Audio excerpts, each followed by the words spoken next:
works down. Today we're going to be featuring a wine from Australia. It's from the Clare Valley in Australia, which is arguably one of Australia's most renowned producing regions for the Riesling grape. And what we have here is the Petaluma 2008 Hanlin Hill Riesling. 2008, so it's got a few years in the bottle. And as I said, it's a Riesling from one of the top producing areas in Australia for this particular grape variety. So let's get it in the glass.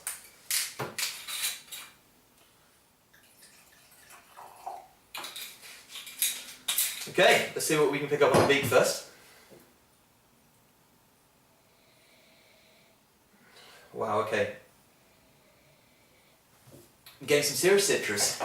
Bright green lime. It's kind of like someone's got. It's not just a hint of lime. It's like someone's got sliced open a lime and squeezed the fresh juice in there. It's incredibly vibrant. It's like that stingy acidity of the lime gets right up the nostrils. And also interestingly, picking up notes of almost like a kerosene or petrol. Now I know what you're thinking. You're thinking, okay, he's totally lost it now. Why is he talking about petrol in a wine glass? But it's really interesting because Riesling contains a compound in it, which means that sometimes, and it often happens down Australia, more than other Riesling producing areas in the world. But the wines take on, especially once they've had a bit of time in the bottle, this it's like a sort of kerosene aroma.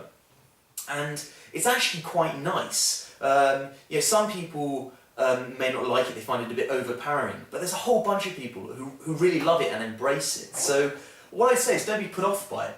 What you should do is maybe try a wine like this, an Australian wine that's got some age in it, 2008, just to see if it's your thing. If it's your not, fine, you've tried it and you don't have to go back to it. But as I said, a lot of people do really enjoy that quite intense kerosene petrol note that you pick up on the beak. But anyway, let's give it a whirl, see what we can pick up on the palate.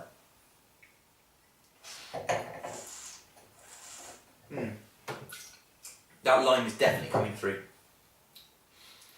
But it's really nice because that lime, I said before about the freshly squeezed lime juice, good acidity.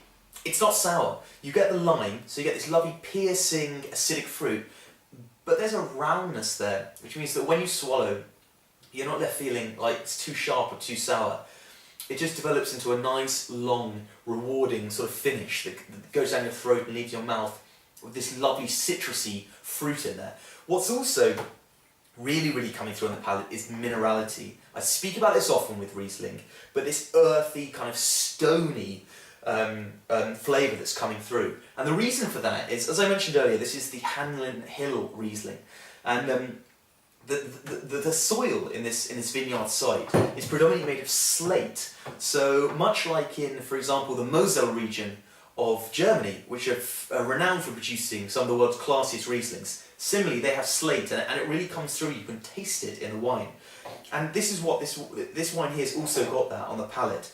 It's got lovely round lime, good acidity, because the Clare Valley, it's 500 metres up. So obviously the higher you go, the cooler the weather gets. So good Australian sun, but the elevation of this vineyard means that the wine has a good acidity, which it is great because it keeps your palate fresh and clean.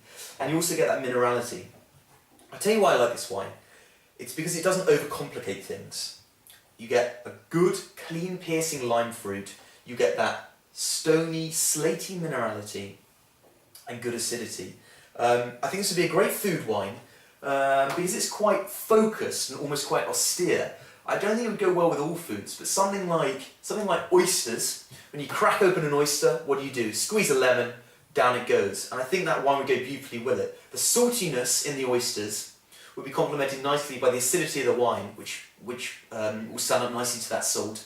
And the lime in the wine would stand up well with, if you're putting a squirt of lemon on it, go really nicely. I also think sushi, I don't know if you're into your sushi, but if you like the sashimi, sushi, these types of things, the sort of pure, fresh, clean flavours that you find in Japanese food would, I think, mar beautifully with this wine. It's a classy wine. It really is. As I say, it doesn't overcomplicate things. It's not full of sort of tropical fruit aromas like you often find in the European Rieslings. but it's more focused. It knows where it wants to go, and I think so far, it's been in the bottle for 4 years, and it's shown remarkable elegance. And I think it's definitely got a way to go.